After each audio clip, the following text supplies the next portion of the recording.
जय जिनेंद्र, जैसे मंत्रों में श्रेष्ठ नवकार मंत्र है, जैसे तीर्थों में श्रेष्ठ पालिताना जी तीर्थ है, वैसे ही व्रतों में श्रेष्ठ ब्रह्मचर्य व्रत है।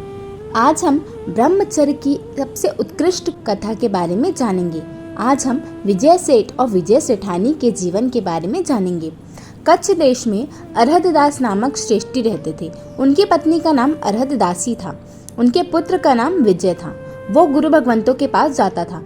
एक बार शील का महत्व साधु भगवंत के मुख से उसने सुना और अभिग्रह किया कि मैं मेरी पत्नी में ही संतोष धारण करूंगा, बाकी सब स्त्रियों को बहन या माता समान मानूंगा, और मैं मेरी पत्नी के साथ भी शुक्ल पक्ष, महीने में 2 पक्ष होते हैं, शुक्ल पक्ष और कृष्ण पक्ष, तो मैं मेरी पत्नी के साथ भी शुक्ल पक्ष में ब्रह्मचर्य का पालन करूंगा, यानी महीने के 15 दिन ब्रह्मचर्य का पालन करूंगा।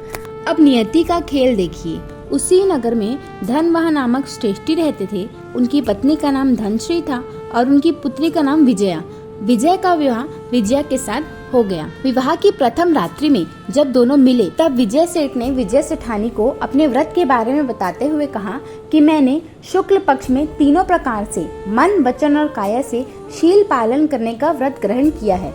और यह सुनते ही मानो विजया के पैरों तले जमीन खिसक गई, उसका चेहरा ही उतर गया। तो यह देखकर विजय सेठ ने पूछा कि तुम्हारा चेहरा इतना क्यों उतर गया है? तो विजय सेठानी ने कहा कि एक व्रत मैंने भी लिया है कि महीने में कृष्ण पक्ष में मैं ब्रह्मचर्य व्रत का पालन करूंगी।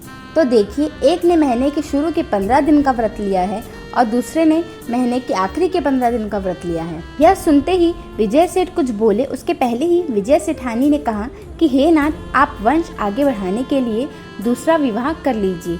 मैं दासी बनकर आजीवन ब्रह्मचर्य का पालन करूंगी। विजय सेठ ने कहा कि नहीं, मुझे विवाह नहीं करना। मेरे तो दीक्षा के भाव थे। मेरे माता पिता ने दीक्षा ना ले सकूं इसलिए शादी करवा दी। मुझे इन सब विषय सुखों की भूख नहीं है। हम आजीवन ब्रह्मचर्य यानी कि शील व्रत का पालन करेंगे और यह बात किसी को भी पता नहीं चलनी चाहिए। जिस दिन किसी को भी इस बारे में पता चलेगा, हम दीक्षा ग्रहण कर लेंगे।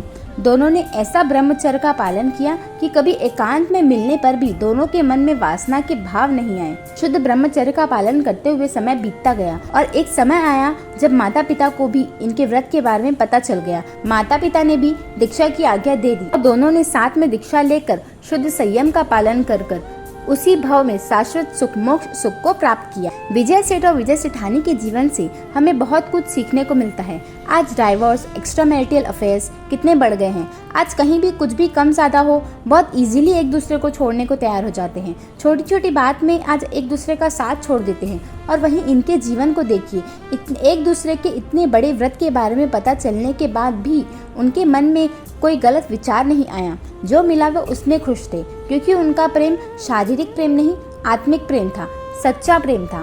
उस प्रेम के माध्यम से ही, ब्रह्मचर्य व्रत के माध्यम से ही उन्हें शाश्वत सुख, मोक्ष सुख प्राप्त हुआ। धन्य है ऐसी आत्माओं को, धन्य है जिन शासन को। आत्मा की आज्ञा विरुद्ध कुछ कहा हो तो मैं क्षामि दुक्कड़म। जय जिन शासन।